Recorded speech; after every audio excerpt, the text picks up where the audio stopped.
ছিল, কারণ এই অনুষ্ঠানটির মাধ্যমে আবু সাইদ ভাইয়া, মুগ্ধ ভাইয়া, জাহিদ ভাইয়া, মানে আমাদের যেসব ভাই বোনরা শহীদ হয়েছে তাদের সেই বাস্তব চিত্রটা আমরা দেখতে পারলাম এটার মাধ্যমে। সম্পূর্ণ প্রথম থেকে বা এত দীর্ঘ 2 মাস ধরে তার বোঝানো সম্ভব না। যতটুকু এরা বুঝিয়েছেন এর থেকে বুঝতে পেরেছি যে হয়তো সম্পূর্ণ সমান হয়নি, তবে অনেকটাই বুঝতে পেরেছি। হয়তো নিজের চোখে দেখিনি, কিন্তু এখানে দেখে অনেকটাই ভালো লাগলো। জুলাই মাসে আমার ছেলেও আন্দোলন করছে, মানে আমাকে মনে হচ্ছিল যে যুদ্ধে আমার ছেলেও আছে। এখানে যে অভিনয়টা করলো মনে হচ্ছিল যে পুরা সম্পূর্ণ সব কিছু তো সত্যি। তারপরে আমরা তো টিভিতে দেখছি, কিন্তু এখন মনে হলো যে আমরা একদম আমাদের সামনে, মানে জুলাই মাসটা আমাদের সামনে।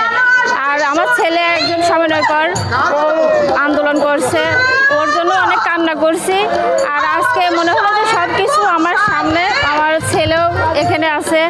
আর আবু সাইদের ওইটা দেখে আমার বেশি কান্না পাচ্ছিল, এই জন্য কান্না করছি। নাটকটা হয়েছে সেখানে আমার ছিল মায়ের পার্ট এবং ছাত্রছাত্রীর পার্ট ছিল। তো আমরা এটাতে মানে জুলাইয়ের প্রেরণা আর কি এটাই বুঝাইতে চাইছি, এবং সবার মধ্যে যাতে জুলাইয়ের চেতনা আসে যে আমরা কিভাবে আবু সাইদ, মুগ্ধ মারা গেছে, কিভাবে তারা শহীদ হয়েছে এবং কিভাবে তাদের চিন্তাধারা ছিল, এটাই আমাদের বোঝানোর জন্য আমাদের এই পাঠ করা। এবং তাদের মায়েরা, বোনেরা কতটা শোকাহত হয়েছে সেই জন্যই এই নাটকটা তুলে ধরা। এই জন্যই আমরা বৈষম্যবিরোধী ছাত্র আন্দোলন থেকে এই উদ্যোগটা নেওয়া। সবাই মানুষের ভাই ভাই। তো সেই ক্ষেত্রে আমরা ছাত্র যারা, সেক্ষেত্রে আমাদের পুলিশ যারা ছিল, তারা আমাদের সিনিয়র বড় ভাইরা, তাদের যে পটভূমি ছিল তারা আমাদের সাথে থাকবে। আমাদের কোটাগুলোকে, যে আমরা কোটার বিরুদ্ধে যে আন্দোলন করছিলাম সেই কোটাগুলোকে দেশে মানে বাতিল করতে সাহায্য করবে, তা না করে তিনি আমাদের যে শেখ হাসিনা, খুনি হাসিনার কথা শুনে তিনি আমাদেরকে মানে একদম ছাত্রদের এমনভাবে গুলি করলো, মনে হচ্ছে যে পাখি মারতেছে। পাখি যে আমাদের মানে না গুলি করে, সে পাখি ওরকম মারতেছিল। এইগুলোকে আমরা এই নাটকের মাধ্যমে দেখাইছি, আর তাদেরকে সঠিকভাবে আমাদের দায়িত্ব পালন, মানে যাতে করে পরবর্তীতে ভালো করে দায়িত্ব পালন করে, এটা আমরা দেখাতে চাই। স্বৈরাচার না থাকে, আমরা দেশে কোনো স্বৈরাচার রাখবো না। আমাদের দেশে থাকবে হলো খালি শান্তি, শান্তি, শান্তি। বাংলাদেশে অনেক স্বৈরাচার এখনো আছে, এই কারণে আমরা বাংলাদেশটাকে আরও নতুনভাবে এগিয়ে নিয়ে যেতে চাই।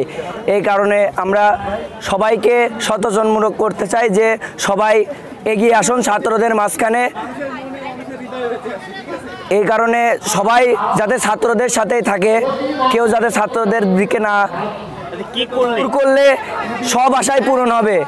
আমার যত ভাই বোন শহীদ হয়েছে সবার আশাই পূরণ হবে যদি বৈষম্য দূর করা যায়। আমাদের বৈষম্যবিরোধী ছাত্র আন্দোলন কুমারখালী উপজেলা শাখার যারা দায়িত্বশীল আছে তাদের মধ্যেই টোটাল 18 জন আজকে তারুণ্যের উৎসব নাট্য উৎসবে আজকে অভিনয় করেছে।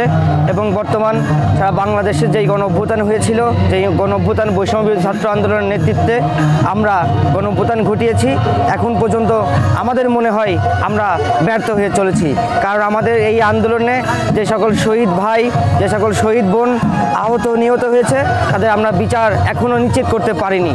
এই জন্য আমাদের আন্দোলন মুখ থুবড়ে পড়ছে, কিন্তু আমরা এত সহজে এই আন্দোলন এখনই ত্যাগ করছি না। আমরা যতদিন পর্যন্ত আমাদের শহীদ ভাই বোনদের বিচার হবে না, ততদিন আমাদের এই কার্যক্রম চলমান থাকবে। সত্যি কথা বলতে কি যে আমাদের বাংলাদেশের অতীত ইতিহাস থেকে শুরু করে বর্তমান পর্যন্ত যতগুলো ট্র্যাজেডি আছে, যতগুলো ঘটনা আছে, যতগুলো ইতিহাস আছে, ইতিহাসের সঠিক ইতিহাসটার চর্চা থাকা দরকার। এই জন্যেই আমাদের এই নাটক লিটন ভাই লিখেছে, খুব দারুণ লিখেছে। আমরা চেষ্টা করেছি নাটকটিকে উপস্থাপন করতে। সবচেয়ে মজার ব্যাপার হচ্ছে যে এখানে যারা অভিনয় করেছে সবাই আমাদের কুমারখালী উপজেলার বৈষম্য বিরোধী ছাত্র আন্দোলনের সাথে সম্পৃক্ত যে ছাত্র শিক্ষার্থীরা ছিল তারা অংশগ্রহণ করেছে। তারা কেউই প্রফেশনাল অভিনেতা অভিনেত্রী নয়, তারপরেও আমার মনে হয়েছে যে ওরা কেমন করেছে এটা দর্শক ভালো বলবে। আমার কাছে তো ভালো লেগেছে। বাংলাদেশের যে এই 36 দিন যে অন্ধকার একটি সময়, একটি অয়ময় সময়ের মধ্য দিয়ে শিক্ষার্থী জনতা এবং সারা দেশের মানুষ আতঙ্কিত ছিল। হাজার হাজার মানুষের আত্মত্যাগ এবং হাজার হাজার প্রায় 22,000-এর বেশি মানুষ মানে কেউ হাত, কেউ পা, কেউ চোখ হারিয়ে চিরতরে পঙ্গুত্ব বরণ করেছে। এই যে নির্মমতা, এই ট্র্যাজেডিটা এই সভ্য পৃথিবীর সামনে এবং আমাদের বাংলাদেশের ইতিহাসের একটি কলঙ্কিত অধ্যায় হিসেবে থাকলেও এটি আসলে শৈল্পিক উপস্থাপনের মধ্য দিয়ে চরিত্রগুলোকে এমনভাবে উপস্থাপন করা হয়েছে, একটি বুদ্ধিভিত্তিক উদ্দেশ্যে তৈরি করা হয়েছে নান্দনিক আয়োজনের মধ্য দিয়ে। যদিও শিক্ষার্থীরা তারা অভিনয় করেছে এবং প্রথমবারের মতো, তো এটি একটি 36 দিনের ইতিহাসটাকে প্রথম থেকে শেষ অবধি তুলে ধরা হয়েছে এই গতি এবং তীব্রতার মধ্য দিয়ে, অভিনয়ের মধ্যে দিয়ে তারা এটি ফুটিয়ে তোলবার চেষ্টা করেছে। জানি না কতটা সার্থক হয়েছে। জানেন যে সারা দেশে তারুণের উৎসব 2025 উদযাপিত হচ্ছে, তারই অংশ হিসেবে তারই ধারাবাহিকতায় কুমারখালী উপজেলা প্রশাসন ও কুমারখালী শিল্পকলা একাডেমি যৌথভাবে এই 3 দিন ব্যাপী নাট্য উৎসবের আয়োজন করেছে। যে নাট্য উৎসব আজকে সকালে অত্র জেলা প্রশাসক অভিজ্ঞ জেলা ম্যাজিস্ট্রেট জনাব তৌফিকুর রহমান স্যার উদ্বোধন করেছেন এবং ইতিমধ্যে আমাদের প্রথম যে আয়োজন জুলাই এবং আগস্টের স্পিরিটকে কাজে লাগিয়ে রক্তগন্ধা জুলাই সেটি মঞ্চস্থ হয়েছে। আজকে আমাদের এখন এই পৃথিবী টাকার গোলাম এই নাটকটি মঞ্চস্থ হচ্ছে। আমাদের আগামী 2 দিন আরও নানা আয়োজন রয়েছে।